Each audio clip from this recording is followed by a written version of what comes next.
Hey everyone. I just want to have this little announcement before the episode to let you know that this is probably our last episode of 2023.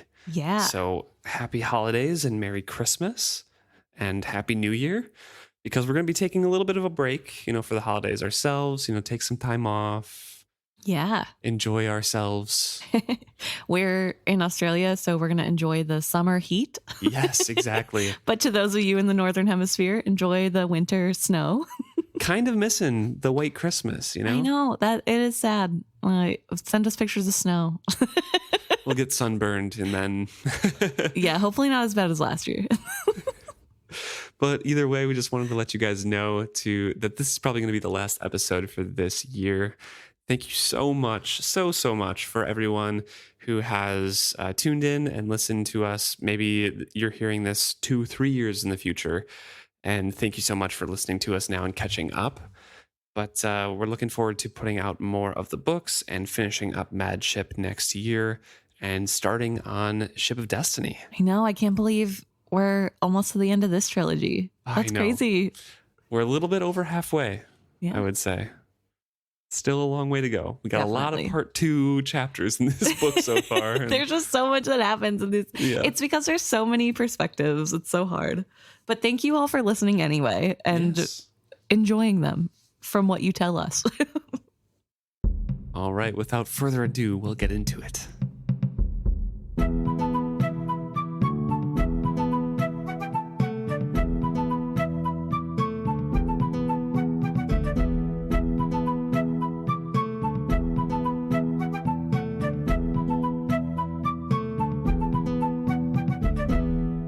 Welcome back to another episode of Is Fits Happy.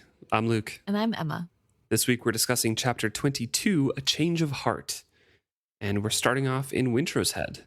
Yeah, back to Wintrow. Yeah, but it's been a month now.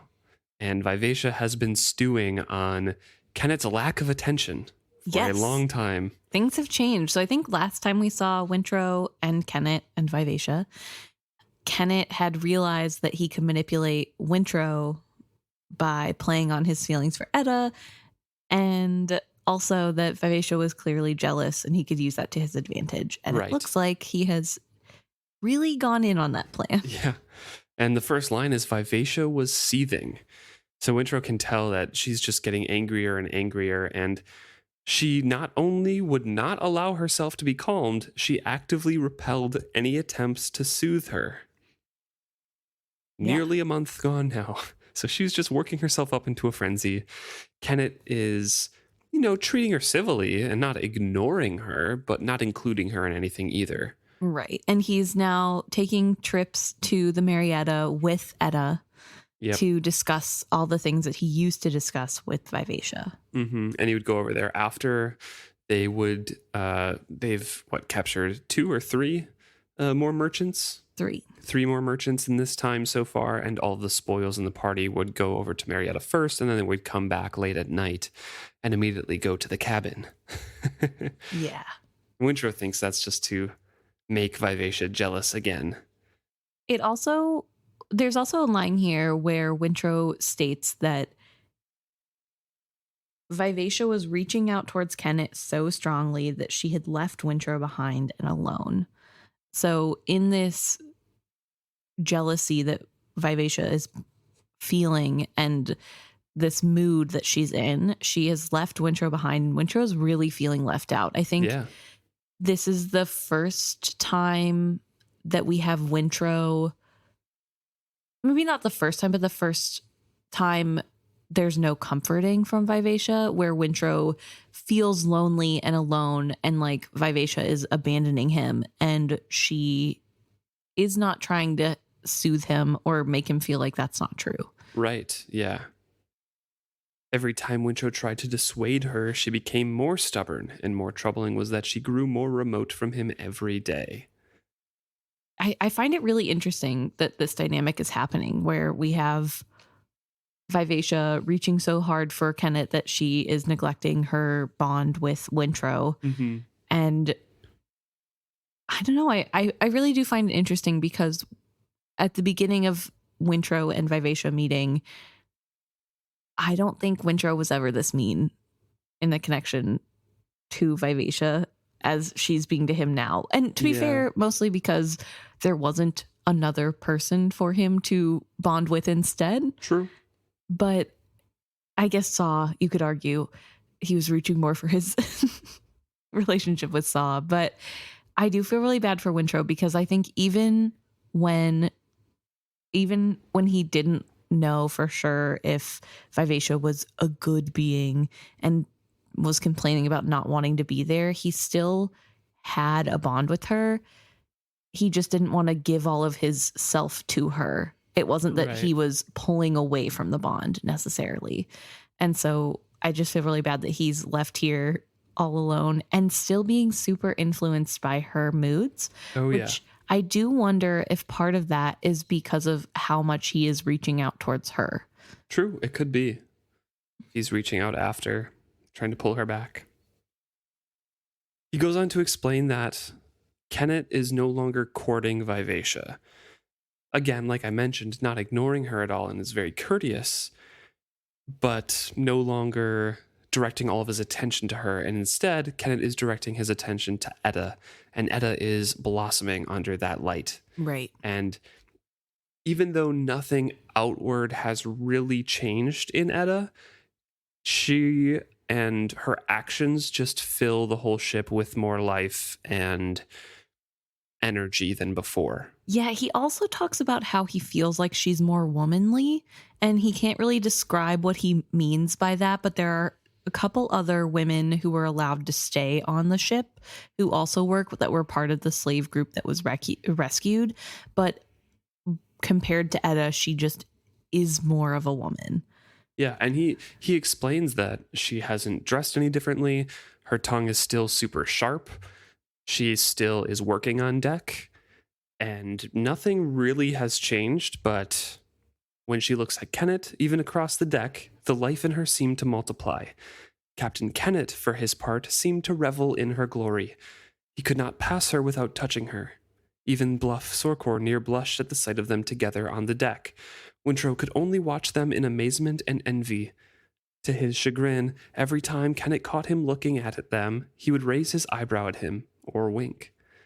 He also mentions that the entire crew seems to take pride in Kennit's actions towards Etta as well, and the whole morale of the ship is doubling, tripling. It's out of control. It's so well run now, and the new additions from the former and freed slaves are integrating seamlessly because everyone is in such high humors. Yeah, and Wintrow does point out that he was pretty surprised at this development because he assumed that there would be some sort of jealousy of the people of how if he was flaunting his lady. Yeah, and just thought like Etta was getting kind of special treatment.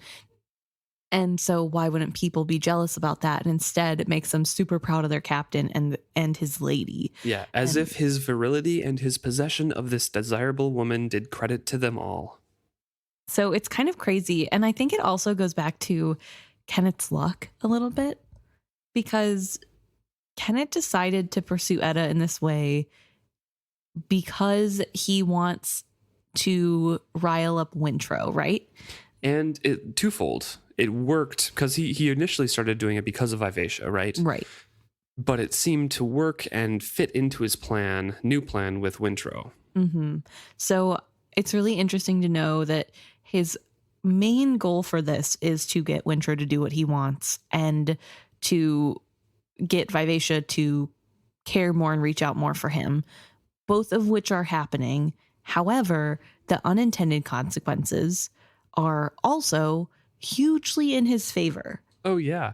I mean, Wintrow says here, any discontent the freed slaves had felt had evaporated. Why clamor to possess a ship when one could be part of Kennit's crew? And that's it, that was the major grievance that they still had that Sa Adar kind of led them, right? And that's what they were still thinking, like, oh, you always give the ship to the freed slaves, so this is ours. But that's going away.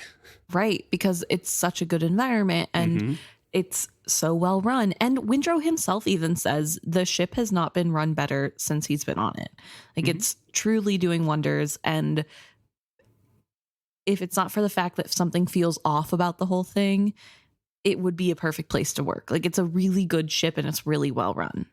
It kind of parallels what Ephraim Vestrit says to Althea in the beginning of the books of how to dress when you're on shore, right? Mm-hmm. You want to leave a good impression. You want to look good in front of your crew and uphold your reputation of the ship. Mm-hmm. And then everything runs better around you. And I think that's just kind of echoing here with the whole crew's esteem of Kennit rising, like, oh, he's looking so good. He has this wonderful woman at his side. We're going to be the best that we can to live up to his standard. Right. No, definitely. There is a lot of that happening. And weirdly, Wintrow isn't falling for it. He knows that there's an undercurrent of something happening. I don't think has enough life experience to pinpoint what exactly it is that's going on. But he feels like something is off. He feels like Kennit is playing a game, and this isn't just Kennit loves Etta so much and there's this benevolence. And I can't tell if this is because Wintrow is just so astute, like he just really is seeing to the heart of the matter. He can see through Kennit's disguise, or if it's jealousy that happens to be right. Yeah, I think it's that. And I think he's still like, because it's not a direct accusation against Kennit, it might just be like a little undertone in some of his passages. Because if you just read it on the surface, it seems like he's buying into everything, right? So there might be a little undertone of, there's weird things going on, and he doesn't fully trust Kennit in general, but every time he mentions Kennit and Etta together, he seems to come off like it's genuine, at least in my reading of it. So maybe there is, like I mentioned, that undertone of Wintrow not buying into everything Kennit's doing. Right. And that might bleed into this as well. But for my reading, I think that Wintrow thinks the relationship is genuine. Yeah, that's fair. I think he does as well, but I think he understands that it's being played up for Vivacia. Okay.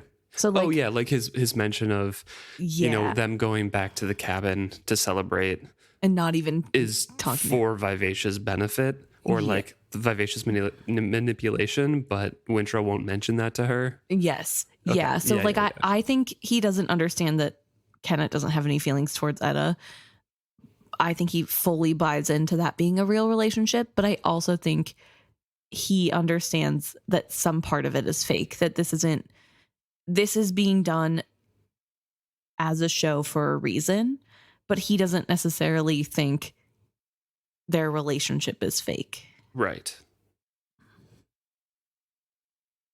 Wintrow goes into what has been happening over the past month. As we mentioned before, they have had 3 more piracy, ordeals, and they were small cargo ships, not slavers. And it's kind of the same pattern. The Marietta would chase them, and then Vivacia would come and run up on the rocks, and then Marietta would fight and take over the rest. To give Kennit credit, he did not slaughter their crews. There was little bloodshed, for once the ships were grounded, resistance flagged. Kennit did not even hold them for ransom. He simply took the cream of their cargo and let them go with a stern warning to spread the word that Kennit of the Pirate Isles would not tolerate slavers passing through his waters. He did not name himself as king, not yet. All 3 ships had managed to limp away from their encounters with him. The word would spread swiftly. Vivacia had both sulked and chafed at being held back from the action. Like a child dismissed from adult conversation, she was no longer invited to discuss piracy or politics with Kennit. So that's kind of the heart of the matter there. Yeah. I think that paragraph, though, is a really good example of what I mean, where on the surface, Wintrow agrees with what's being done of like, oh, he's not killing anybody, he's letting people go. Mm-hmm.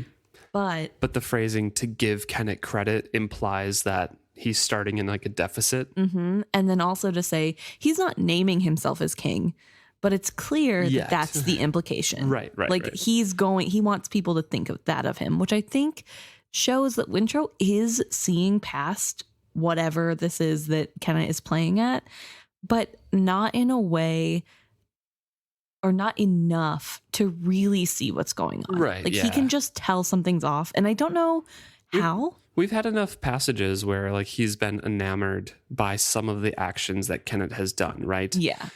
And amazed by some of the things that have happened, but also and amazed at the loyalty that he can command. Yeah. But he started off with bad impressions of Kennit because he's a That's pirate, right?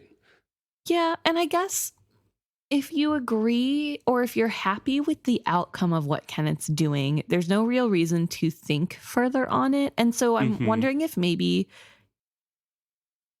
Kennit isn't as subtle if he thinks he is. It's just that he's surrounded by people that like him so much that it doesn't matter. Like they're all Maybe. pirates, and pirates aren't always super forthcoming and themselves, you know? Like there is an act to be played when you're a pirate.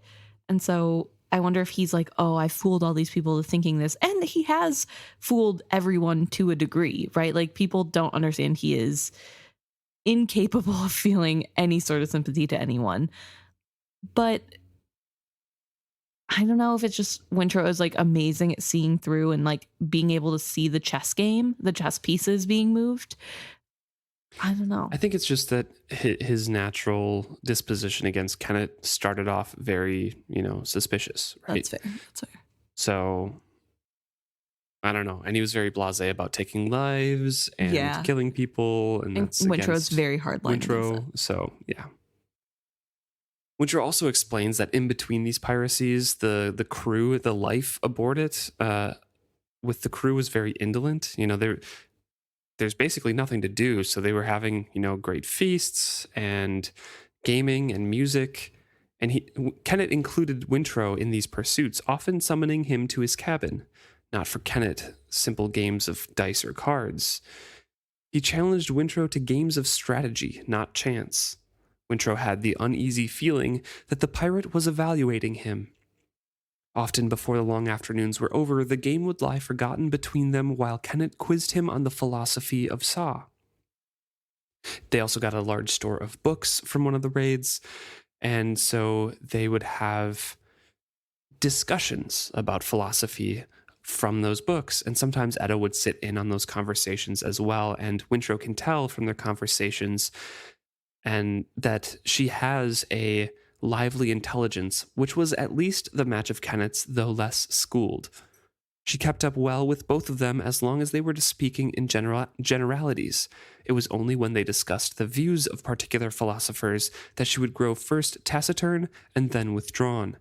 One afternoon, when Wintrow deliberately made an effort to include her, he stumbled onto her deficiency and find out that she cannot read. Right.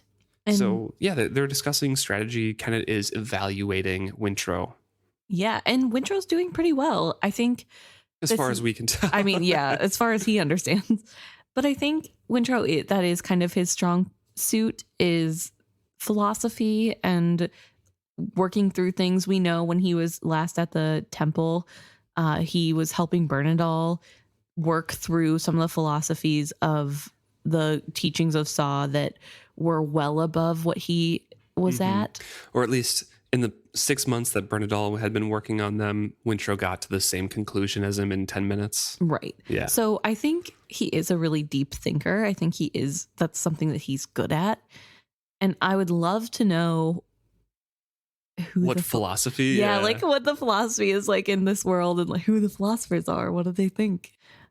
But I think it's really interesting that Kennit is allowing Etta to be involved in this. Yeah. I mean, he wants his people to be educated, though, right? And also, specifically Etta, because he has claimed Etta as his, right? But he doesn't like when people get too smart. Sure. But he also knows everything's about reputation. And I think he realizes a lot of people look up to Etta as well. And it's like as an extension of him. So she has to play the part well. And the most important part is that he wants her close to Wintrow. Right. And so she'll be included wherever Wintrow is. I was thinking that was more of it. It was nothing to do with he wants her to learn for a shallow reason, like making him look better. Maybe. I figured it was more like, obviously, she needs to be around to hang out with Wintrow more. But Oh, She is very upset at her own deficiencies of not being able to read and right. is angry at the suggestion and stalks out, or starts to stalk out. But Kennet's voice stops her. Etta, come back here. For the first time since he had met her, Wintrow saw a flash of defiance in her eyes as she looked at Kennit. Why? She challenged him. So I can see all the more clearly how ignorant I am? Spasm of anger passed over Kennet's face. Wintrow watched him smooth his features, then hold his hand out to the woman. Because I wish you to, he said almost gently. She came back to him, but gazed at the book he picked up as if it were a hated rival. He held it out to her. You should read this. I can't. I wish you to. She clenched her teeth. I don't know how. I never had lessons or teachers. Not unless you count the men who taught me my trade before I was even a woman. I'm not like you, Kennit. Quiet, he barked at her. Again, he held out the book to her. Take this. It was an order. She takes it, and then Kennit shifts his attention to Wintrow. Wintrow, Wintrow will teach you to read it. Barring that, he will read it to you. He glanced back at Etta. He will have no other tasks aboard ship until he has completed this one. I don't care how long it takes. The crew will laugh at me, Etta protested. Kennit narrowed his eyes. Not for long. It's difficult to laugh when one's tongue cut out. He took a breath, then smiled. And if you wish to keep these lessons private, so be it. You may use these chambers. I will see that you have sufficient time alone and undisturbed to complete this task. And he draws her close in a hug and says, Don't be stubborn. I wish you to enjoy this. He shot Wintrow a peculiar, flickering glance. It was almost as if he wished to be sure he was watching them. I hope it will bring great pleasure and learning to both of you. Etta closed her eyes to his touch, but Kennet's eyes were wide open and watching Wintrow, who is feeling acutely uncomfortable. In some unnatural way, he felt included in the embrace and tries to excuse himself. Yeah, very creepy vibes. Oh, yeah, very awkward. Yeah, so here's the command, and here's where Kennit is reaching the next step of his plan, or finds an opportunity to enact a next step in his plan. Right. Now he can get Wintrow and Etta alone. For a long period of time. Yes. And nobody has to know what they're doing. And it feels natural in that conversation. Exactly. But as rereaders and people who know Kennet's point of view, you can tell this is part of the plan to get them together. Yeah, and still kind of watching for his reaction every time he has any sort of close touch with Etta. Right. And I feel so bad for Etta because she's being used, but also I just can't imagine what she has gone through in her life where she feels that she has to be this angry about her deficiency in not knowing how to read. Like, I feel like she's such a strong woman that it's weird almost. It's not out of character. I don't think it's surprising, but it's weird to see her feeling vulnerable. Yeah. You can tell that she does because of how she's reacting, of pushing it away and acting like she doesn't care and getting angry. But it's also interesting to see that Kennit does not like that. He doesn't like her. He doesn't want to see defiance. anger at him. Yeah, it's not her place. I can hear his thoughts whenever Wintrow talks about how she's being defiant and why should I? And he sees the flash of anger on Kennet's face before he manually smooths everything out. I can hear the thought of, you dumb woman, how dare you ask me what I'm thinking, do what I say and no questions asked. I can just hear the thought process. But out loud, he's just so calm and such a good boyfriend by saying, oh, but I love you so much. I just want you to learn. I want you to experience life all to the fullest. Right. Whatever, kind of. Wintrow's trying to leave here, and Kennit stops him and saying, you won't mind teaching her, will you? And Wintrow's like, no. And Kennit's like, good, start today. And then they're interrupted by a cry of sail. And Wintrow is feeling very relieved at that for having to try to find an answer. Right. And I feel like it's odd that Wintrow's trying to run away from this situation. I think he's just feeling uncomfortable because they're like in a close embrace with Kennet's head on top of Etta's head. Fair. And Kennet's just staring at him. Yeah. Then, Like- I mean, yeah, that is awkward, but it's awkward. just weird that it's like, oh, you should teach her now. And he's like, oh, thank goodness I don't have to do that right now. Like, why does he care? I feel like he would love teaching people things. Yeah, I think it's just, I think he's still intimidated by Etta, right? Mhm. And she scares him a bit because she's very intimidating. Fair. So the thought of doing that right away is kind of like, this is uncomfortable. Don't want to deal with that just yet. I'll wrap my mind around it first. Fair. But they find a sail. Yes. Yeah. And this is the sale of a Slaver. slave ship. Mhm. Yeah. And so they are seeing it from a distance. It's a very dirty slave ship. It's all obviously wallowing in the water, and they're probably bailing out water as they're sailing. There's a dozen serpents swimming behind it. Which are And- crazily not a super big part of this whole encounter. Yeah, true. They just are mentioned. There's 12 of them there, but don't worry about it. They don't really come up, which is kind of funny. At least not yet. That's for sure. Mm-hmm. And so Vivacia's leaning forward, her face avid. Her eagerness was so great she almost seemed to pull the ship after her. Look at them flee! Her crooked fingers and outstretched arms reached after the ship. As her crew sprang to set her sails for the pursuit, the wind put its power to their backs. It's a slaver. Kennit will kill them all, Wintrow warned her in a low voice. If you help him capture that ship, all the crew will die. She spared him one glance back. And if I do not, how many slaves will die each day of their voyage? She fixed her gaze on her prey once more, and her voice hardened. Not all humans are worthy of life, Wintrow. At least our way preserves the most lives. If she sails on as she is, it will be a miracle if any on board survive the journey. Wintrow scarcely heard her, but we kind of, before I move on to the next part here, we kind of see where her mind is at, and she is ready.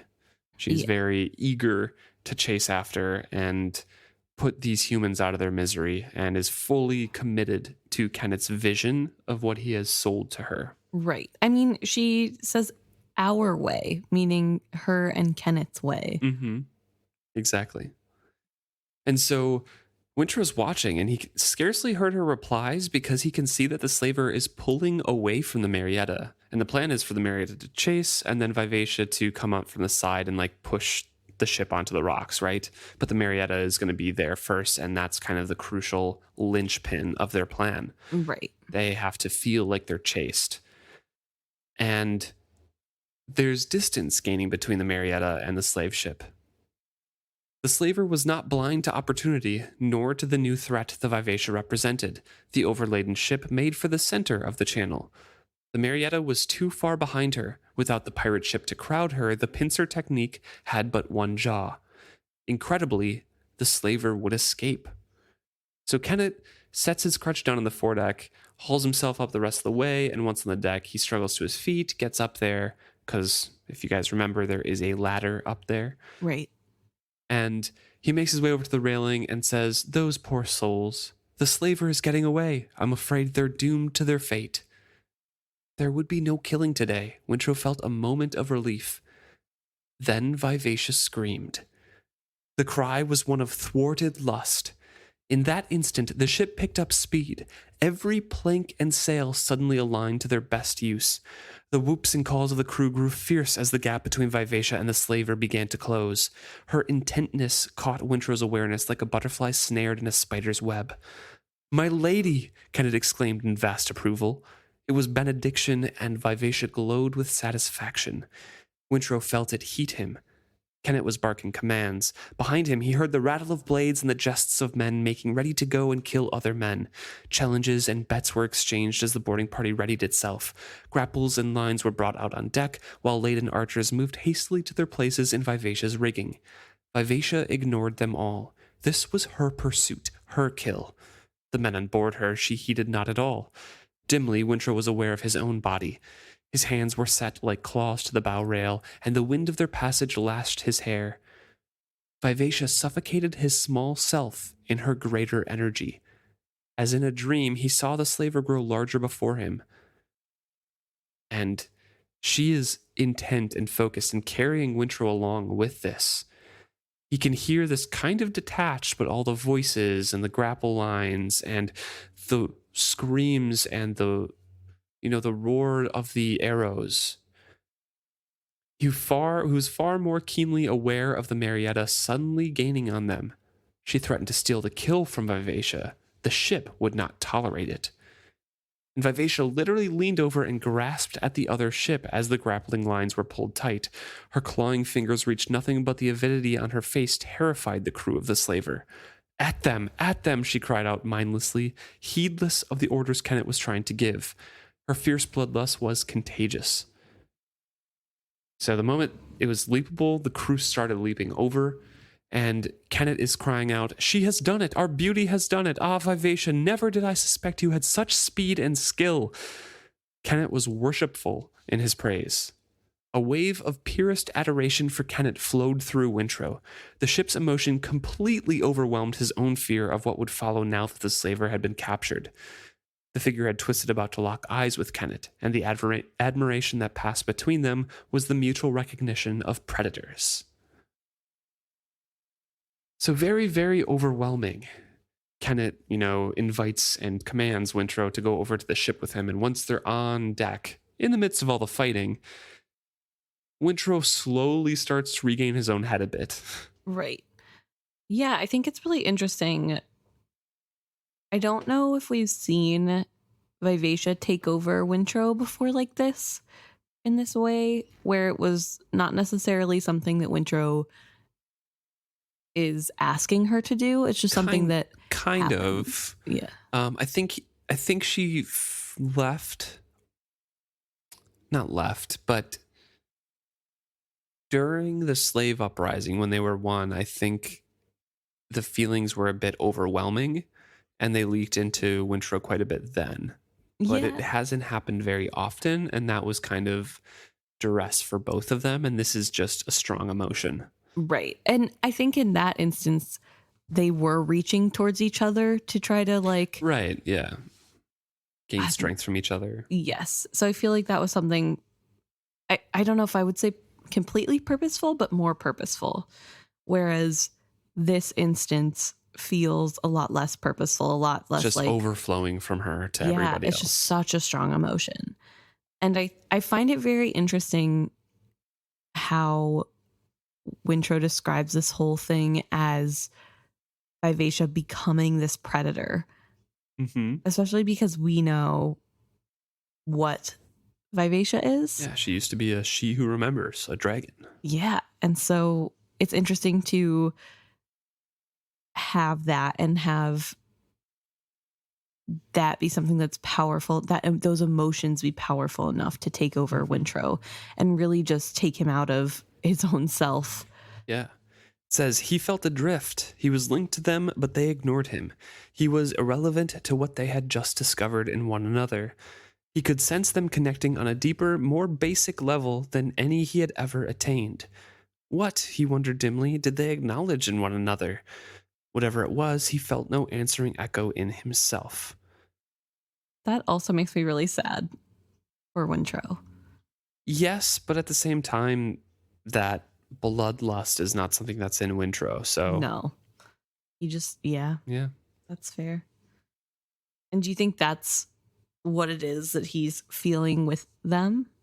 Yeah, I think so. I think that's what they're kind of connecting on, is that thrill of the chase, the bloodlust that rises up in him. I think that Fitz could connect on that level, actually, because he's kind of like that rager in battles. Fair, yeah. He doesn't love it, but he feels that intensity. Okay. And I kind of equate it to that same thing. It's like that base instinct. It's not something that, rationally Fitz loves, right? Right. But it's a part of him. And I feel like that's kind of what Robin Hobb is getting at between Kennit and Vivacia, except both of them recognize it and welcome that part of them. Right. That's fair. So he's in a daze and he gets called over and scrambles to the other deck with Kennit and Etta guarding Kennit's other side. Wintrow is weaponless and they're in the middle of a battle still, and Wintrow is slowly kind of coming to himself again. His mind cleared somewhat as he left Vivacia's wizardwood behind, but the chaos he plunged into was nearly as numbing. And so there's a big battle here. I don't know if you want to talk about any of the details, but basically Sorkor's there as well. The Marietta caught up quite quickly. Almost like it was planned for them to lag behind and Vivacia to chase down. Yeah, I guess that was something that I wanted to talk about, that I think it's pretty clear to anyone who's reading this that this was planned. This is part of Kennit's plan to make Vivacia more of his. I'm unclear how he got Sorkor sold on the idea, because I feel like it's pretty high stakes to Sorkor to allow the possibility of a slaver getting away. I think so, yes, but also the way that they were describing this ship, there is no way that slaver was getting away from Marietta Fair. or Vivacia. So if Vivacia didn't step up, they would have just... Yeah, I think they would have just gone for it. Fair enough. Okay. But yeah, so it's a lot of clear planning has gone into this. And I don't necessarily think that Wintrow is fully catching on to everything, but he does. There is that sense of something is weird. And again, I don't know if that's because he is so good at picking up the subtleties of what things are happening, or if it's more the jealousy fueling something and his jealousy just happens to be correct. Yeah, like, for example, in the text here, the wording is, evidently the Marietta had caught up swiftly once she put her mind to it. Yeah. So something in the back of his head is just kind of like, this isn't exactly what I remember seeing the other times. Right. But he's in a scary situation, and he's reeling from this sharing of Vivacia and Kennit's point of view, and it's not his own. And he's in this weird space, and he hates killing. He doesn't like bloodshed, and that's what this expedition is going to be. So they're in the middle of this. Sorkor and Kennit kind of catch up. They're wrapping up everything, and the conclusion is that they have just enough room to have all these slaves onto both of their ships. And when they meet up with the Crosspatch, which is another previous ship that we talked about last chapter with them, they can offload most of the ships there, but it's pretty much fills them up. So they're going to head back to Divvytown after this and kind of reintroduce their spoils and show off what they've done since they left last time. Right. But as they are talking about this, a blood-smudged pirate hastens up to them and says, "Begging your pardon, sirs, but the cook wants to yield. He's holed up in the galley." "Kill him," Kennit told the man in annoyance. "Begging your pardon, sir, but he says he knows something that would make it worth our while to let him live. Says he knows where there's treasure." Kennit shook his head in wordless disgust. "If he knew where there was treasure, why wasn't he going after it instead of hauling slaves in this tub?" Ada demanded sarcastically. "Don't know, ma'am," the sailor apologized. "He's an old un, missing an eye and a hand. Claims he used to sail with Ygritte the Bold. That's what got us thinking. Everyone knows that Ygritte knocked off the satrap's treasure barge, and that lot was never seen again. Maybe he does know." "I'll take care of it, Captain," Sorkor promised in irritation. "Where's he at?" "Hold on a moment, Sorkor. Perhaps I'll have a word with this cook." Kennit sounded both intrigued and suspicious. The pirate looks uncomfortable now, but he tells him where he's at. He's holed up in the galley and is gonna, he's got a lot of knives and choppers in there.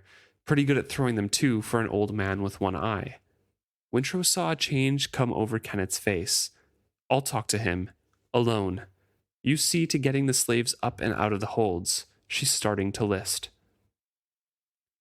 So everyone else kind of turns away and Sorkor starts barking orders, and they're getting everything evacuated while Kennit and then Etta follows Kennit, and Wintrow eventually gets called, but he's lost in thought for a second.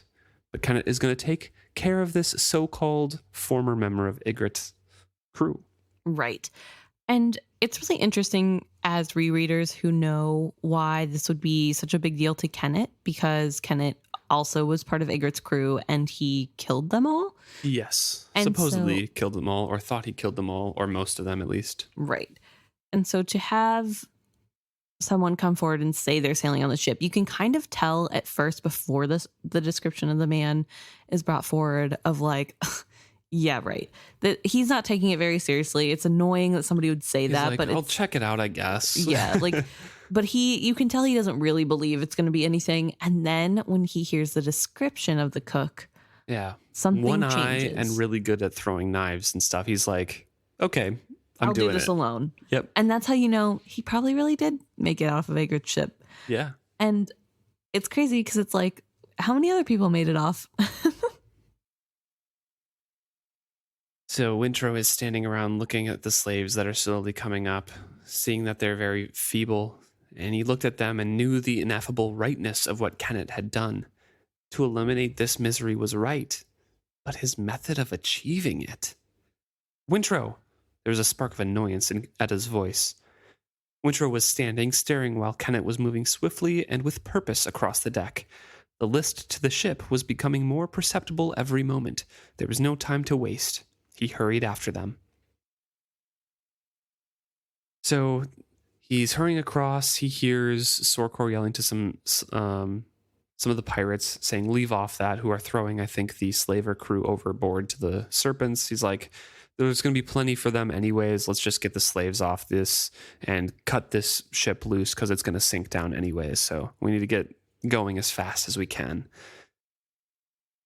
And they finally reach the galley where the former Ygritte's crew mate is holed up, and he's yelling, I'll cut the first man what tries to come through. Get your captain. I'll yield to him and him alone.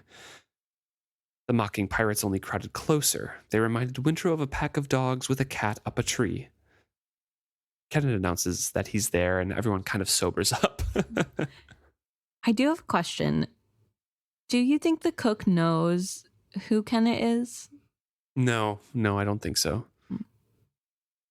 Because he's just calling him the captain, right? And he's just trying to make a deal for it. He's not, terrified of anything. That's fair. So Kennit announces himself. He says, be about your work. And it's just Kennit, Etta, and Wintrow outside of this. So Kennit orders him, come out. And he says, you the captain. I am. Show yourself. The man peeped one eye around the door, then darted back out of sight. So he's not showing himself, so Kennit can't make an identification to him. Right. But this cook says that he has something to trade. You let me live, I'll tell you where Ygritte the Bold stashed his loot. The whole lot, not just all he got from the treasure barge, but all he took afore that. No one knows where Ygritte hid the treasure, Kennit declared with confidence. He and his whole crew went down together. No one survived. If anyone had, they would have plundered his trove a long time ago. With amazing stealth, Kennit eased forward to stand immediately beside the door jamb. And the cook responds, well, I did. Been waiting for years to get to where I could go back and get it, but I was never in the right position. Basically, he says, anytime I would have told somebody, I would have gotten the knife in the back. And not just any man can go after it. It would take a special ship, a ship like you got, just the same as Ygritte once had. And I'm sure you're taking my drift now. There's places as a live ship can go that no other can follow. But now, well, I told you enough. You keep me alive, I'll lead you there. But you gotta let me live. Kennit didn't reply. A stillness came over him. He was poised, motionless beside the door. He's just silent, waiting. And the cook is very confused. He's like, hey, Captain, you there? Come on, let me live. Right. What's going on? You can just walk right in and take half of it. It's like half of it's magical Bingtown stuff. It's worth a fortune. Yeah. What do you say? And again, I think this solidifies that this is a real Ygritte member. Yeah, he knows. Especially to rereaders, because we know where Ygritte's treasure is. Yes. And why he wanted a live ship. But I think this is all Kennit needed. Even if he can't see the guy, this is for sure an Egret crew member, and he probably doesn't want him to see him. Right. And we know that because there's a moment where Wintrow can't really tell what happens first, but the man goes to peek his good eye out of the door, or out of the hole in the door, and at the same time, Kennit puts a knife through that eye, so he is dead. The two objects came together as swiftly and synchronously as clapping hands. Kennet's blade sank deep into the man's good eye and then was pulled out. The man's body tumbled back out of sight. There are no survivors from Ygritte's crew, Kennit asserted. He took an uneven breath. When he looked around, he blinked as if awakening from a dream. And in annoyance, he says, "Stop dallying here. Let's get off. It's sinking. Let's go." Why do you think Kennit looks around like he's waking from a dream? Like, what does that mean? What? I think because he's lost in memories, right? Because he wants to eliminate Ygritte's presence from the world. And so him killing another member that he pretty much confirms was a member is probably very nice and cathartic for him. I was also wondering if it maybe like, if it was fueling a fear of who else did I miss? Could be. Is this the last one? Is this the last of Ygritte's memory coming back for me? Like, I don't know.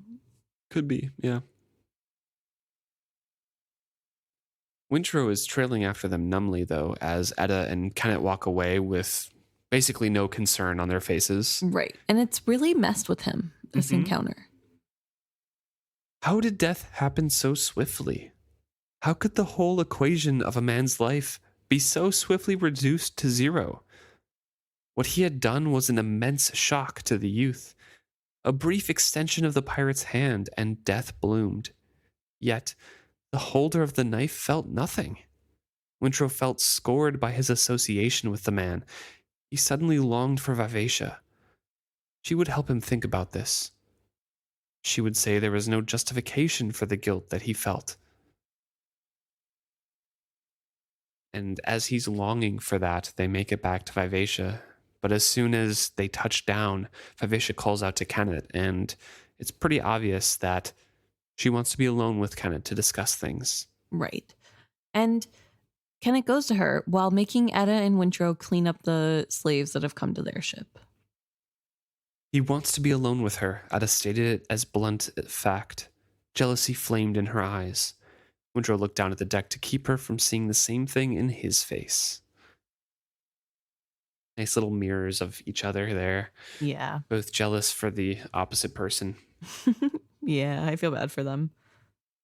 And I feel really bad for both Etta and Wintrow, because Etta's being used in this way and Wintrow is so alone. Yeah.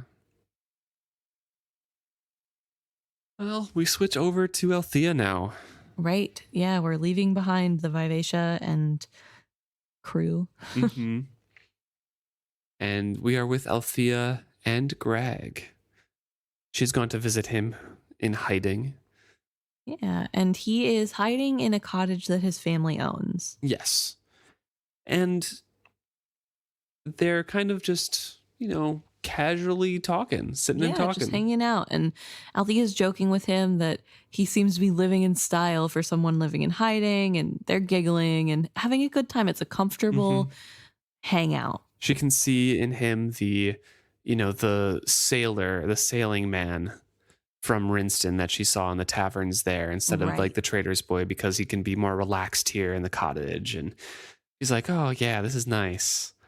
And Greg explains why they have the cottage and why he went here and how they avoided the blood plague with it. And she's thinking, not for the first time, Althea wondered how her life would have been different if her brothers had survived the blood plague. Would her father have taken her on the ship? Would she be married by now with children of her own?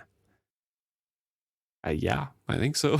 Yeah. I don't think that she would have been given the opportunity to be as free as she had been. Yeah. Although I don't know that she would know that she liked it so much. Right, exactly. She would have just found a way to be different in Bingtown, probably.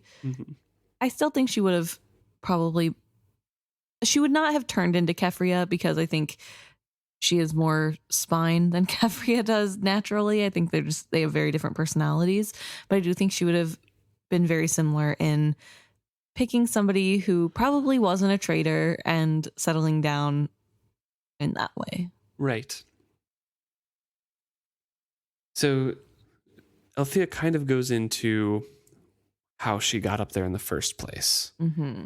A note had been passed from Grag's mother to her mother, and like asking for a favor, basically. Can your daughter, do a favor for the Tenera family? Right. And Althea's like, well, with my reputation as bad as it was, Veronica probably just let me go. And just like, it can't get worse, so here you go. Yeah, she says her mom didn't really need much time to think on it. She just kind of sighed and let her do it. And I find it so Althea of her to assume it's because Perhaps her mother sees had the decided that Althea had no reputation left to protect. Right. Instead of realizing that her mom is like, okay, they're basically engaged and Right. these are different times. This is not normal. Like, I don't know. I don't think it has to be, there's no reputation worth saving. Right. They think the worst of me, so. Yeah. Poor pitiful. She explains how a horse had been waiting for her in the Bingtown stable, had no real knowledge of where she was going, so she rode it for a while until another person handed her another note, which led her to an inn, and then she was traded off for another horse. And given a men's cloak to wear. And a men's cloak, and that new horse had saddlebags with food and things like that, and then she went up to the cottage. There had been an air of both mystery and adventure to tracking Grag down, but never did Althea forget that it was serious as well. In the days since Ophelia had defied the satrap tariff minister, Bingtown had grown more divided. The Liveship's swift departure from the harbor had been a wise decision, for 3 new Chalcedean patrol vessels had arrived shortly thereafter. This timely arrival had sparked suspicions that the tariff ministry had closer ties to Chalced than perhaps even Jamalia knew. Someone had broken into the minister's quarters and messily killed a cote of homing pigeons there. The tariff warehouses that had survived the council night fires had been torched twice since then. This had led to the Chalcedean mercenaries guarding the minister's quarters by night, as well as ostensibly patrolling the harbor and adjacent waters. Some of those old traders who had initially been more conservative were now more sympathetic to those who quietly spoke of independence from Jamalia. So even more action has been taken, lines are being drawn more clearly, and some of the people that were in the middle are even going over towards the more active and, I guess, liberal old trader side. Right. It's really interesting because I think this incident really shined a light on how bad things are. Yeah. And I think before then there was a way to be obtuse about it. It wasn't affecting me personally. Right. I don't have to worry about it. Who cares if you have to pay a little bit extra fees? We always have had to do that. That's status quo. But then seeing the response is more Chalcedeans coming in. They're patrolling Bingtown waters. This is Bingtown territory, and the Chalcedeans are taking over ostensibly. And they're like, okay, maybe there is some weight to the words. Yeah, this isn't as not a big deal as I thought. Like, it's a bigger deal than I thought, I suppose. And Greg is still kind of the centerpiece for that, right? He's the big name that got away. They had him arrested. He escaped from that custody, and now he's in hiding, and there's a huge bounty on his head. Yeah, and the bounty keeps rising. And Althea talks about how it's Brashen's joke that he could sell, that Althea could sell Greg to refit Paragon isn't even really a joke anymore, because that could happen with the amount of money. Right. But it is also, outside of that, Grag being the face is putting more pressure on the Chalcedeans to search for him and to be in town and going through things. And it's really changing the dynamic. Like that specifically, they are deciding that all of these fires, all of this trouble is because of Grag. They're pinning everything on him, which in turn is putting pressure in town. And also they're raising prices. They want him found. And it's becoming a honeypot for others. Yes. And Althea makes the point that while right now there are very few people who know, there are still people that know, and the price, if it keeps going up, eventually it becomes dangerous that somebody's going to fall for it. They're just going to say, hey, that's actually a lot of money. Everybody's on hard times right now. Right. At some point, that money is going to be worth more than Grag is to somebody. Friends or not. Yeah. And Althea thinks about this and knows that Greg had to act and pretty soon. And she says, I still do not understand why you linger near Bingtown. Surely you could slip out of the town on one of the live ships. I am only amazed that the satrap's agents have not deduced that you would be here. It is well known that your family has a cabin in the Sanger Forest. So well known that they have been here twice and searched it. They may come again, but if they do, they will find it as empty and abandoned as the last times. How? Althea was intrigued. This is actually kind of funny. It turns out that Grag's uncle that built this cabin or cottage is thought to have been somebody who had a lot of mistresses. Yeah. So there are a lot of precautions and secret rooms that have been taken on. There's a bell that ring there. Yeah. He says that is why there is not only a wine cellar concealed behind a false wall in the root cellar, but a tiny chamber behind that. And there's a very expensive sympathy bell with its partner installed in the footbridge you crossed. So basically, as somebody crosses the bridge, there's a bell that rings there and at the same time rings up in the house. So he knows when somebody's coming. Right. And the bell at the bridge is very quiet, so people can't really hear it. Mm-hmm. And he says, thanks, Saw, for the magic of the rain wilds. That does, though, that magic, it's all good in theory and practice. And I mean, we have that in real life too. But it's only good if people don't know it's there. And what if Chalcedeans are searching the cabin and then the bell rings? And then a few minutes later, more Chalcedeans come to the door. You know what I mean? Like, right. There is a way you could be caught with it. But for now, it seems to be working. And that's good enough.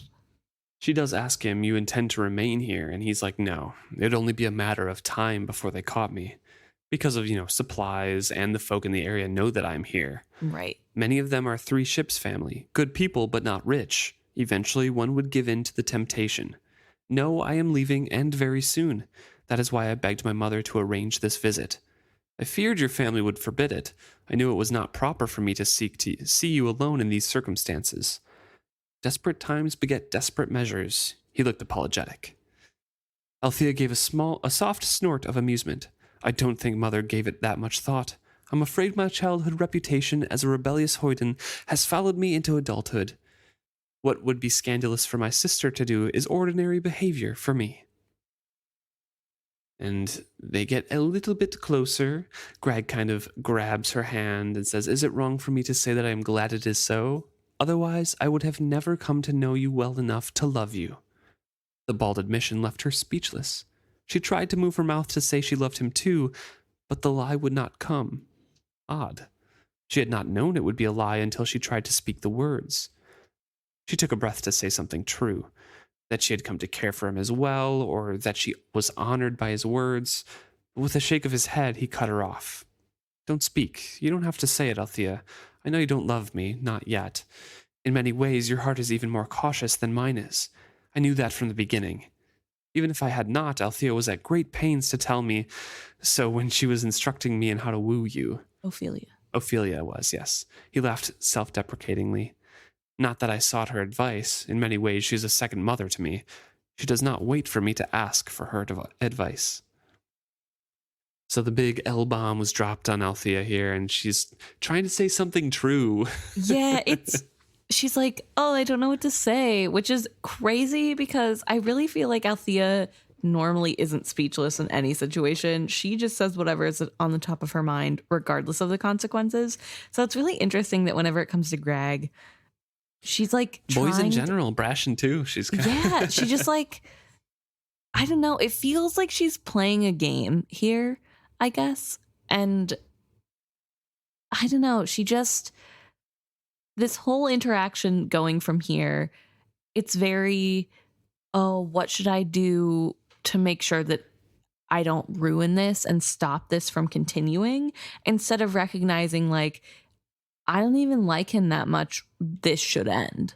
Like Right. at some point she realizes it needs to end. But to start with, it doesn't seem to bother her that she's leading Grag on. Like it does a little bit. She feels uncomfortable that he's admitting out loud how much he cares about her, but not enough that she wants to fix the situation and like really clear the air and make it less weird or hurt him less. It's more just about her and how she's and she even falls back on, I find no fault with you, Greg. There's nothing you've done to turn back my feelings, but my life has, kept me so busy and I have to go up for Vivacia, so there's like no time for it. I just have so much going on, which like she does. Fair. It is true. But that's not the only reason, and she knows it. Yeah, I feel like she's lying to herself and him.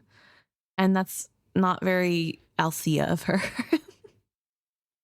Greg admits, like, I've given up hope that you're going to come with me, and maybe a wedding would be seen as way too hasty in times like these. But what of later? Better times will come. And he considered his words and gave a bitter laugh. He says, or worse ones, perhaps. I would like to tell myself that in time you will stand beside me and join my family. Althea, will you marry me? So he has a proposal a little bit more properly this time. Not great, but it's straight up asking. Not as much of a joke. Straight up asking her, understanding that there's a plight and it's probably going to be much later, but also asking. And she closes her eyes and knew a moment of pain.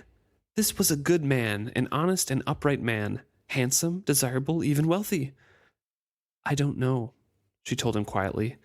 I try to look ahead and imagine a time when my life will be my own, to arrange as I will, but I cannot see that far. If all goes well and we win the Vivacia back, then I will still challenge Kyle for possession of her. If I win her, then I will sail her. She met his eyes honestly. We have spoken of this before. I know you cannot leave Ophelia. If once more I possess Vivacia, I will not leave her. Where does that leave us? That's, I think, a valid thing. And that's I think a very honest thing that she said. Yes. And I think this is really the problem. I think this is why they won't work. And obviously it's also because the feelings aren't there on Althea's side. But pragmatically, this is why it will not work. And this is part of why I think Althea can't really... I think she's being truthful when she says that this is why she can't like him more. Yeah. But I think the reason she can't like him more because of that circumstance is because he's not willing to give up Ophelia for her. Mm-hmm. But he's expecting her to give up Vivacia for him. And that's more of the heart of the matter. But I think this is what she believes is the problem. Yeah. And so I think that's fine. I also feel like it's really telling that in Grag's proposal to Althea, he is saying, I want you to be part of my family, to stand with me. Mm-hmm. And that's a beautiful sentiment and great. But and a typical thing in Bingtown. Yes, and a typical thing in Bingtown. But when has he expressed wanting to stand with her family or with her? It just, you can see the self-centeredness of that ask in a way that I don't think Grag is aware that that is a self-centered ask. And it's because that's the traditional ask of Bingtown, right? That's just what's expected. Althea wants more of the 21st century modern, or the No, definitely. But I think that's the problem, is that he is too selfish in his needs and she wants to be selfish in hers. Mm-hmm. And you can't both be selfish. There has to be compromise. And that's what Amber was talking about. Exactly. Yeah. But I do want to point out that I think that's the big key, because somebody who really loved Althea for who she is and understood her deeper as a person, I don't think would have that ask of her in their marriage proposal. So Greg responds, "You make it hard for me to wish you to success, for if you win all you desire, I lose you." At the dawn of her frown, he laughed aloud. "But you know I do. Nevertheless, if you do not succeed, well, I will be waiting for you with Ophelia." She lowered her eyes and nodded to his offer, but in her heart she felt a small chill. What would it be to fail? And she thinks that, you know, she would never see Vivacia again. And yeah, she would be Grag's wife and aboard his ship as a passenger, minding her little ones lest they fall overboard, seeing her sons grow up and sail away with their father while she stayed at home and ran a household and married off her daughters. The future suddenly seemed a tightening net webbing her in. She tried to breathe, tried to convince herself that her life would not be like that. Grag knew her. He knew her heart was at sea, not at home.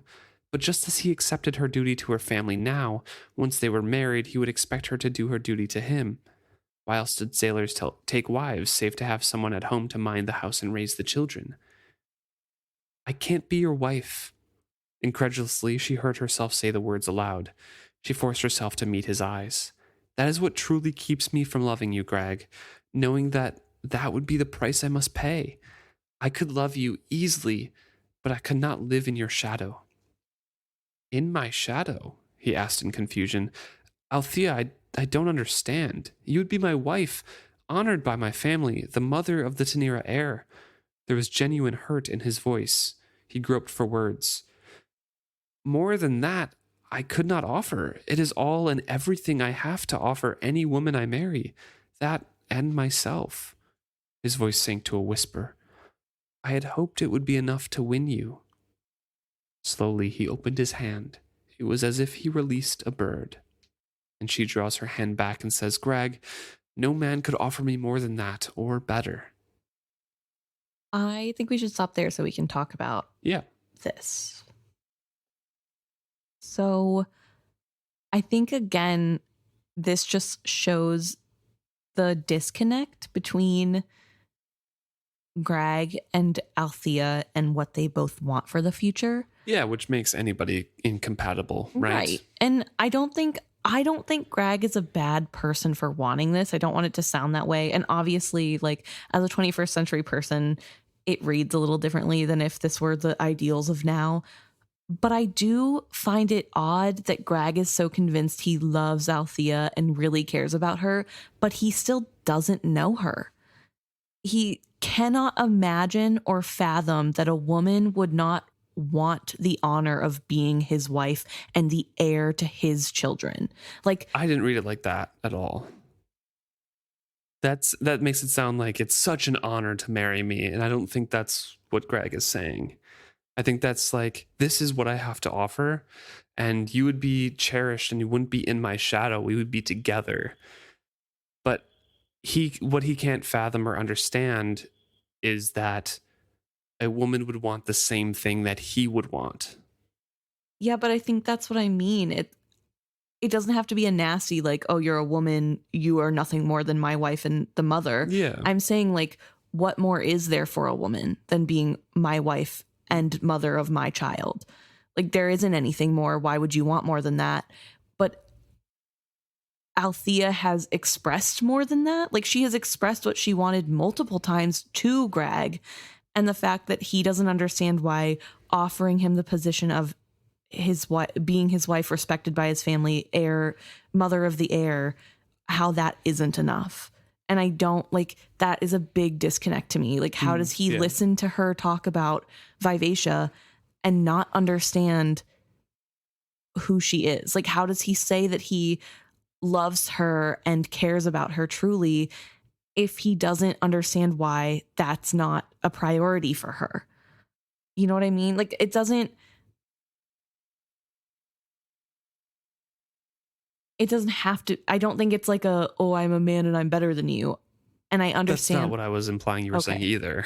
Well, yeah, but it, like, I don't know.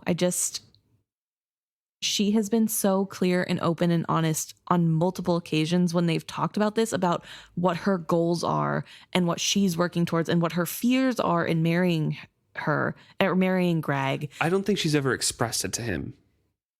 I think she's always thought it, but she has never straight up said it until, like, this conversation. Well, she's said to him before, like, what would we do?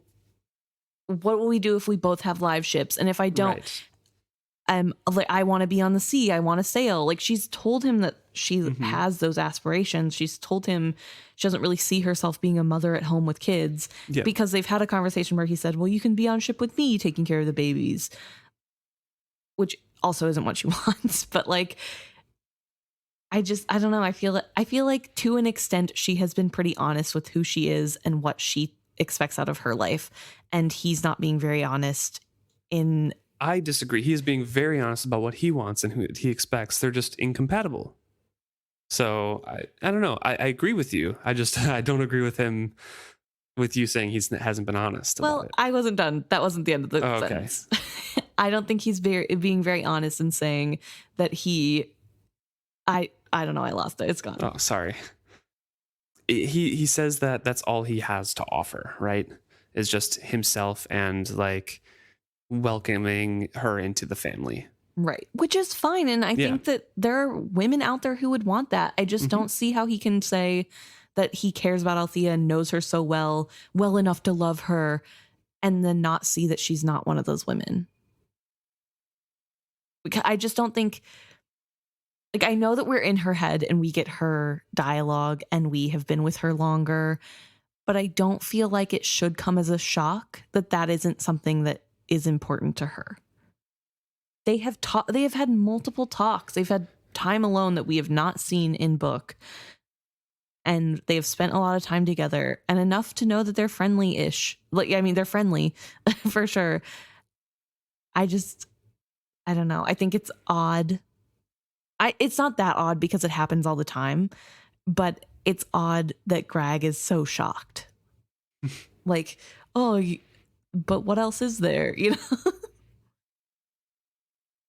Well, they're incompatible for their goals, you know? No, definitely. And that's totally fine. Yep. And Althea finally says that to Grag. Right. And I think it's very telling that she says, no man could offer me more than what you are giving to me. Or better. Better. And I think that's really telling of what she thinks marriage is. That if she is to get married to a man, that's what she has to be. She's giving up her dreams and aspirations and her goals to be that. They're both operating within their traditions, right? Yeah, exactly. And society. And I don't think she's trying to like shame him for wanting that or thinking that that's a good deal, because it is. And he's really respectful. And of course, being his wife would be nice and she would enjoy those aspects, but that's not all there is for her. But Greg responds to that. Not even Brashen Trell? His voice thickened on the words. A terrible coldness welled up inside her. He knew she had bedded with Trell. She was glad she was sitting down. She tried to control her face even as she fought the roaring in her ears. She was going to faint. This was ridiculous. She could not grasp the extent of her reaction to his words. He stood suddenly and walked a short distance away from the table. So, you love him then? His words were almost accusatory. I don't know. She tried to clear her throat. It was just something that happened between us. We'd both been drinking, and the beer was drugged, and I know all that. He still did not look at her. Ophelia told me all that. When she warned me, I didn't want to believe her. Warned him. A sudden gaping loss gutted her. She suddenly doubted that Ophelia had even liked her. How long have you known? She managed to ask. The night she urged me to kiss you, and I did. She told me later. I suppose she felt, I don't know, guilty? Afraid that I might get hurt if I fell too deeply in love with you, and then found out you weren't what I expected? Why didn't you tell me this before? I thought it wouldn't matter. It bothered me, of course. I wanted to kill the bastard, of all the low things to do. But then Ophelia told me that you might have feelings for him, might even be a bit in love with him. It was a half-hearted question. So, I'm going to say the thing that I hate most about this is that when she turns down Greg, the first thing he does is weaponize the fact that she has slept with Brashen. True. I think it's really gross of him to do that. I think it's really petty. And it kind of confirms all the fears Althea has been having all this time of like, if people know, it will be used against me and this is a horrible thing. And this is why she was having so much trouble coming to terms with, number one, this being something that she wanted to do and something that she was a willing participant of. And I think the fact that the first person who she does care about, like she has some type of feelings towards Greg, even if it's just platonic, but there is some sort of trust there.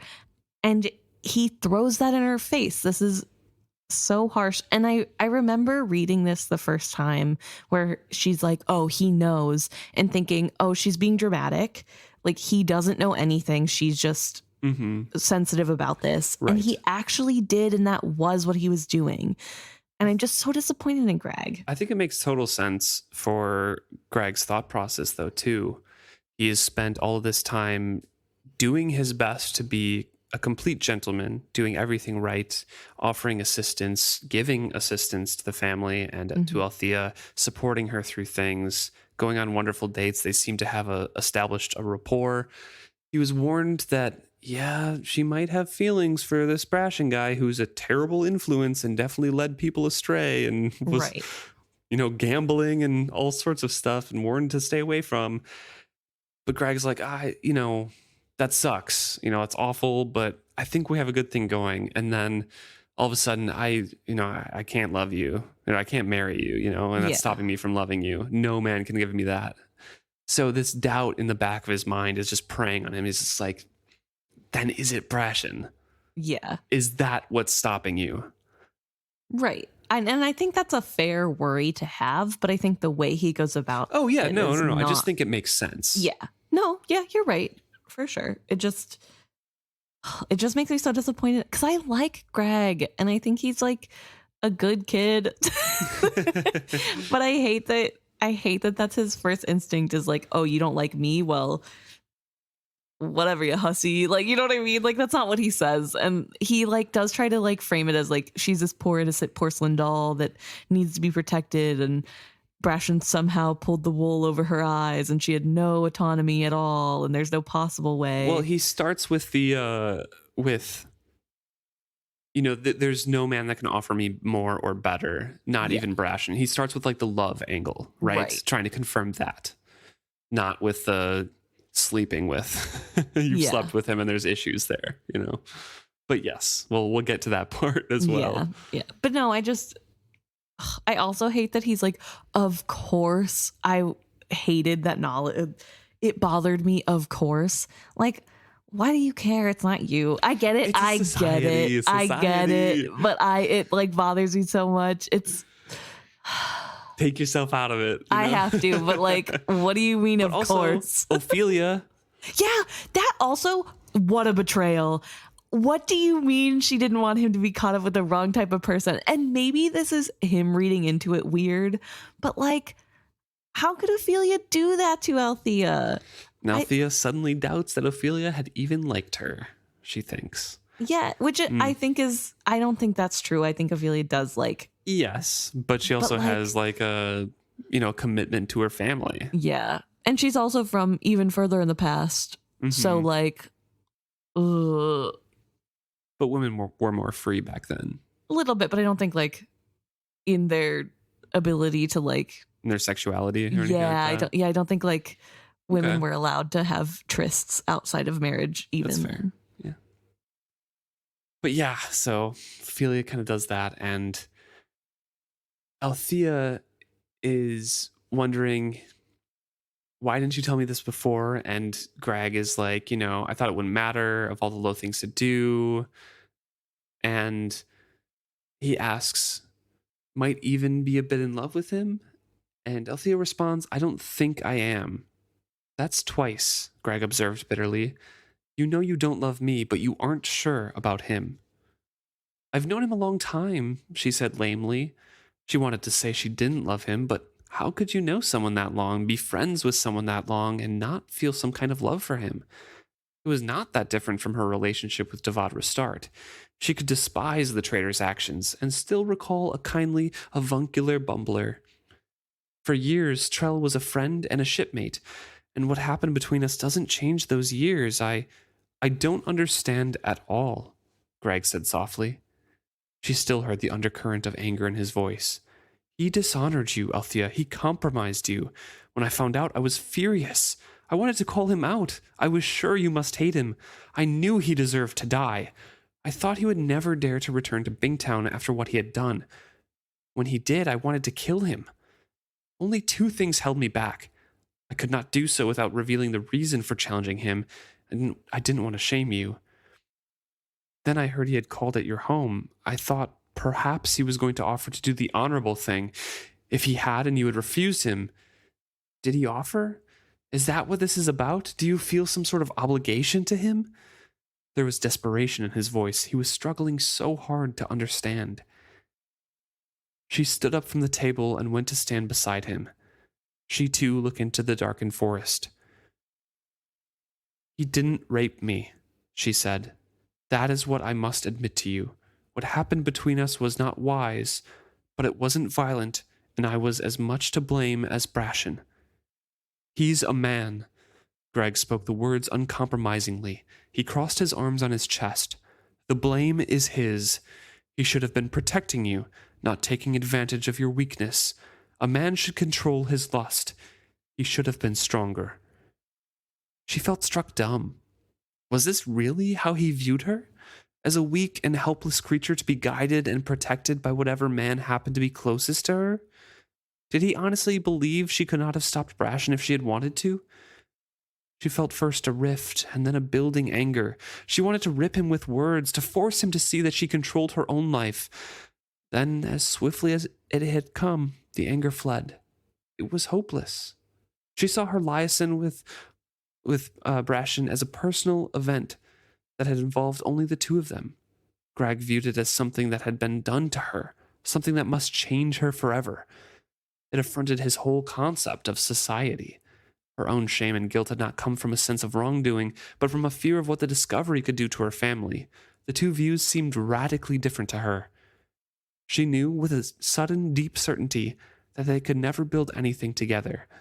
Even if she could have given up her dreams of a ship of her own, even if she had suddenly decided she wanted a home and children to cherish, his image of her as a weak and defenseless woman would always humble her. So yeah, there is the difference in attitudes and views that you were talking about. Yeah. I think I don't want to go too far into it. I think it's pretty clear where I stand and how I personally feel about Greg's little outburst here. Right. But yeah, it's just it's a reflection of the society, right? It is. Like he is not a unique perspective in this. No. And it's something that surprises Althea because she is a different perspective from the regular society of Bingtown. So she's, it's going to affect the reputation of my family and what will it do to that? But never thought that it would be out of her hands. Yeah, I think that's it. I think Greg not being able to accept Althea as an autonomous adult who's making decisions, and instead it's all about her honor. And it's like, I don't care if it was like you initiated, he should have said no. Like, right. That's even like the extent of it, you know? Yeah, that's the man's job, is whatever. Like, it's really frustrating. It's gross too that he's like, oh, he should have taken responsibility because he's ruined you. Yeah, did he do the honorable thing? And I'm assuming that's go over and propose marriage, right? Right. And I get the idea of like, oh, maybe she rejected me because he proposed and she thinks I don't know and she doesn't want to. Yeah. Like you can tell, you He's can trying see to the rationalize. wheels. Yeah. You can see the wheels turning and see the like, oh, he offered to marry you, which is the right thing to do. And now you feel like you owe that to him, even though you want to be with me. And it's okay. I forgive you. Like, it's just like, you couldn't have done anything. You didn't, like, you poor pitiful. Mm-hmm. And I don't know. I think Althea is right. I think even if it was just like a kiss between her and Brashen, but this is how he responded, it's clear that he does not view her as a fully functioning adult. Yeah. It doesn't matter what skills she has or what choices she makes. nothing is fully in her control. She will always need to be protected by a man. Mm-hmm. And that just isn't who she is. And again, I think it comes back to my thing before of he's saying that he loves her and he knows her and he treasures her and yet has these ideas about her. And it's just so fundamentally against who Althea is. And I don't know. He loves the idea of Althea. I'm sure she's a beautiful woman and she's different than the other girls that he comes in contact with, but he can't accept that those differences mean that she doesn't want the traditional things too. Right. It's so interesting. And it makes sense. It happens all the time, right? Mm-hmm. Like you can be in love with the idea of a person. Reality is different. Yeah. I don't know. And so Althea's coming to that reality. She's coming to those conclusions and thinks that, well, I should leave now. Grag's like, well, it's dark. You can't go now. And Althea, in just basically a reflection of what she was thinking, is like, no, I can do this. Yeah. It isn't far. Once I'm past the bridge, I'll go slowly. And the horse seems very steady. Stay, please, stay and talk. We can resolve this. No, Grag, I don't think we can. An hour ago, she, would have at least touched his hand, would have wanted to kiss him goodbye at least. But now she knew she could never get past the barriers between them. You're a good man.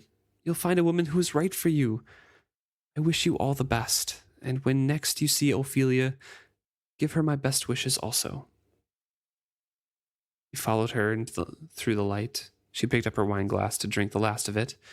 And when she looked around, she realized there was nothing else for her to do there. She was ready to leave.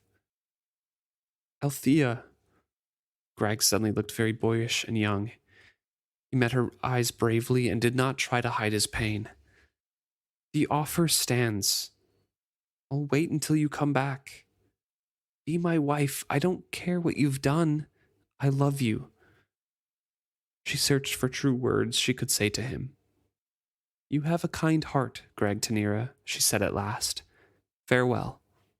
That would not have been my last words. I don't know. It's ridiculous to me that he's poor pitifuling himself right now. Like, little pity party. Like, but Althea, I don't care. In his mind, he really doesn't know where he went wrong with those thoughts, right? For sure. Like, he's just like, this is so confusing. Yeah. Like, the offer still stands. She's acting completely different to anything that I was ever prepared for, anything I ever learned from my peers, anything my parents ever told me about. This is not how this is supposed to happen. Yeah. I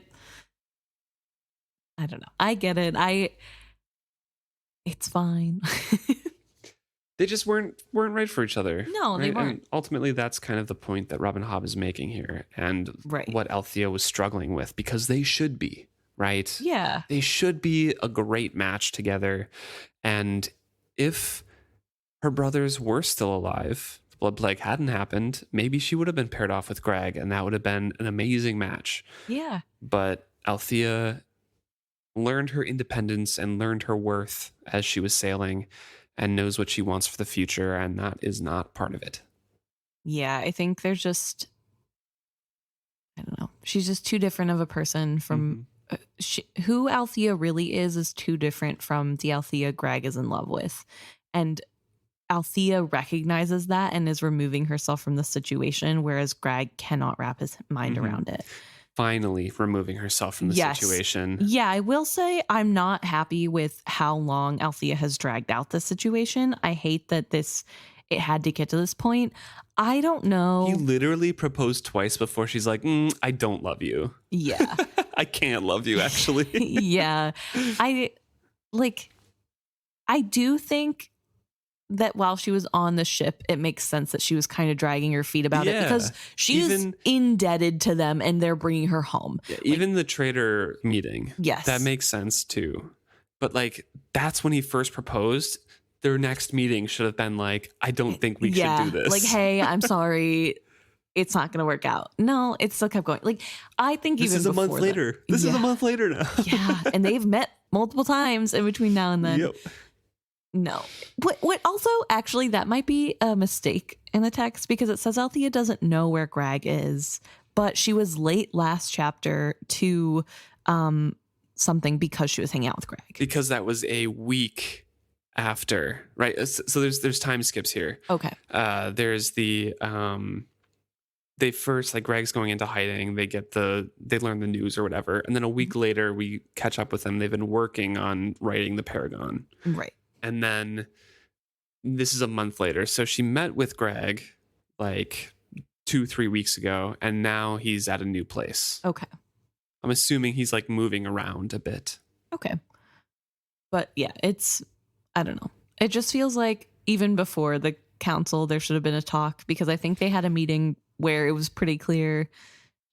It was clear on the boat she didn't like him, but I will give her that she needed to be back in home, find out all the things I don't think it was clear to Greg that she didn't like him. No, not to Greg, but to Althea. Althea knew then that this was like, he's cute. I like him enough. And Ophelia was kind of pushing it along too. Definitely. So But it just muddies the water.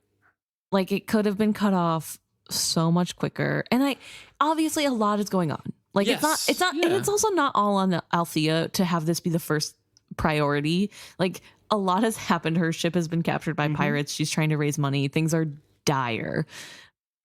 I don't know. But that's another thing that like annoys me about Greg is like, all this stuff is happening to Althea, and he's like, I know it's not really a good time, but can we talk about our relationship?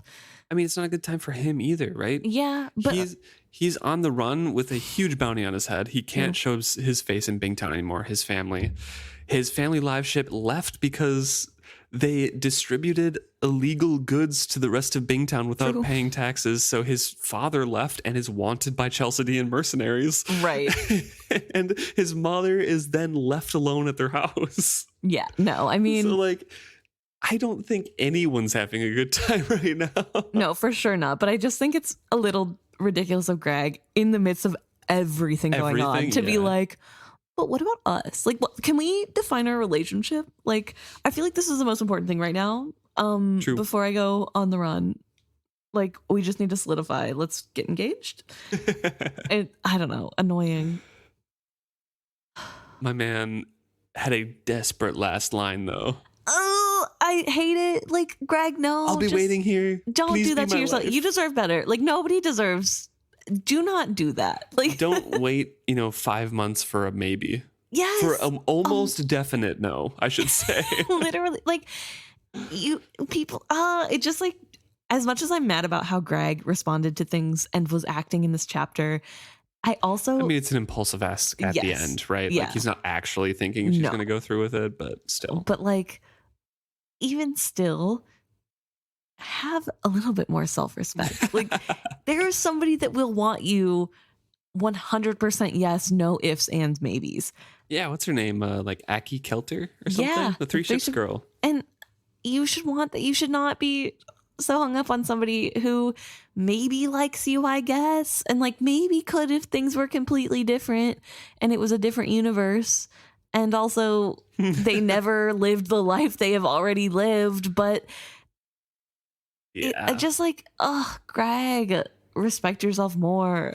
Get a little bit of Molly in you. Learn to walk away. True, actually, true. Like, I don't know. A change of heart. Yes. But really, no hearts were changed because all these decisions had been made long before now. Yeah, They're just solidified, and yes, they admitted them to themselves. true. Thank you so much for listening along with us. Rag on Grag here.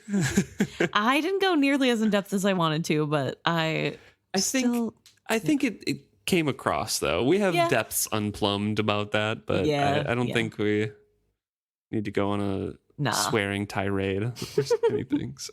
No, and I feel like it's pretty clear where I stand. I don't need to rant. And Greg is a good little boy, but he's just not very aware of other people. Yeah, and I really believe, I do want to say, I think it's really good writing on Robin Hobb's part that Greg is so believable in this moment, and it does feel, and like his reactions aren't just like, oh, I took a turn and now I'm throwing everything in her face. No, it's striking out of being bewildered and like in shock and like, how is this not what you want? Yes. And I think that's done really well. I think it's it's clear that these are characters who are well thought out. Yeah. And it's amazing that they're written well enough that we can have these in-depth Have discussions. visceral reactions to Yes. their conversation. So yeah, I don't know. But I do think it is important. I still like Greg. I still think he's a pretty okay guy. Obviously, mostly because he is a product of his time period. And I do believe that he can change and there is room for growth in him. Like, I don't think Oh, he's like for somebody who, everybody, yeah. well, everybody, but yeah, especially Greg. I don't feel like he's set in his ways and could, in a perfect world of this, I think he could come to the realization that Althea is an autonomous woman who doesn't need no man. Yeah. Obviously, things are not set up to be that way, but Right. I could see him becoming that person. Mhm. And so that's why I feel like I can forgive this and whatever that, and he's not real. I feel like I have to mention that every once in a while, just to, like, they're not real people. So it's a lot easier to Reminding yourself. Yeah, reminding myself. Just, yeah, it's easier to let some things go. I don't know. They're not real. They can't hurt me. And yet they do. And yet they do. Well, thank you so much for tuning in. Please let us know your thoughts. We want to hear your thoughts about these characters, your theories about these characters, or anything that you think they're acting on. Email us at isfitshappy@gmail.com, or you can message us on any of our social media posts or pages or DMs. Or isfitshappy on Facebook, Twitter, Instagram, on YouTube, Threads. Any place you have a social media, you can probably find us. Thanks so much. See you soon.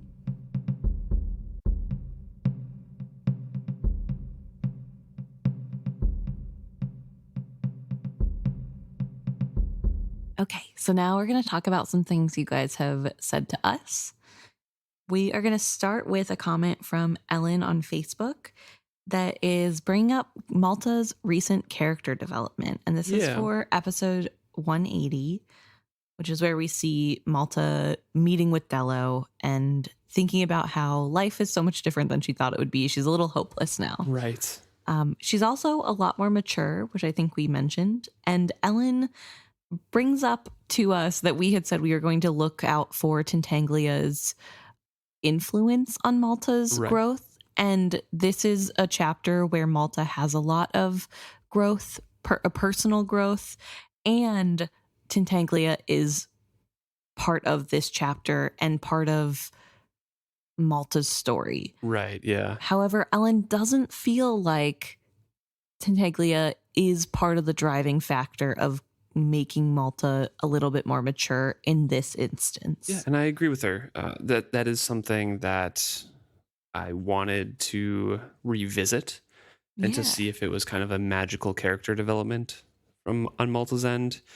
And so far, I agree with Ellen. I don't think it was. I think this was, despite the things that we talked about in that episode, I think this was a natural growth for Malta. Yes. Yeah. I think Malta is growing as a person in a way that makes sense to her character, and it doesn't feel crazy or out of the realm of possibility. And it also, even though Tintaglia is there and is influencing Malta in some ways, it doesn't feel like this is one of the ways. Right. Yeah. It doesn't seem like it's a deep yearning. Not so much as I don't know, Bolt's influence on Vivacia, for example, right now. Right.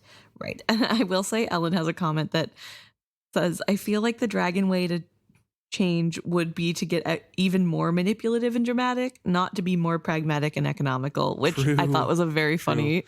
Tintaglia is saying at the end of that chapter, like, hey, you're a queen. You know how to get males to do what you want. Yeah. Do it. Work it, girl. Thank you, Ellen. Thank you, Ellen, for bringing that up. And that is a good point, that Tintaglia is definitely influencing Malta, but I don't necessarily think it in this moment is affecting her development. Yeah. Yes. We also got a couple comments from Dagenhart, but we're going to focus specifically on the comments about how Fitz and Brashen are viewing Amber/Fool. Yeah, I made a quick comment about how Brashen sees Amber with the hair pulled back and say it's not flattering, you know, the the angles are too sharp on Yeah. Amber's face. I think specifically Brashen uses masculine. Like she Something has, like that, yeah. it's a mask. It has the angles make her features seem a little more masculine. And then I contrasted that with how Fitz always describes the fool as like the height of beauty and graceful lines and things like that. yes. And Dagenhart brings up that Fitz also comments that fool is someone with more feminine features, a man with more feminine features. So it's just kind of a shift of perspective and their expectations. Yeah. Fitz is expecting like, oh, the fool is a man, so it's going to have a man's features. But then Beloved has, more androgynous features in general. So yeah, that seems much more graceful to Fitz's expectations versus Brashen is like Amber is a woman. Gonna have very feminine and soft lines, and then much sharper angles than I expected, so it's much more masculine. Right. No, and the it face, is yeah, and it's so interesting how that changes, but it's all the same person. I don't know, I think it's really well done. Also, Dagenhart just kind of adds in like everyone needs an Amber in their life, which is so true. A great friend to Althea at the end of that chapter, just like are you sure that's what you think, Althea? Exactly. I love her sipping the tea, literally. Dagenhart also talks about, just briefly, how they also expected the Fool or Beloved to know how to play music, but maybe that's just because of Jesters always being kind of portrayed as that court entertainer. Yeah, and music and art kind of going together. Yeah.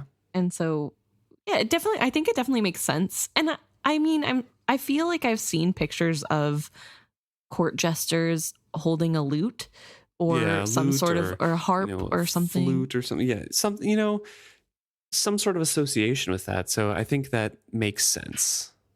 But again, I guess Beloved does not. No, it doesn't seem to be that Beloved has musical talent, which is fine. Can't be good at everything. Thank you, Dagenhart, as well. Yes. And then finally, we're going to finish up with an email we got from Jess. And this is about the parallels between Brashen and Paragon.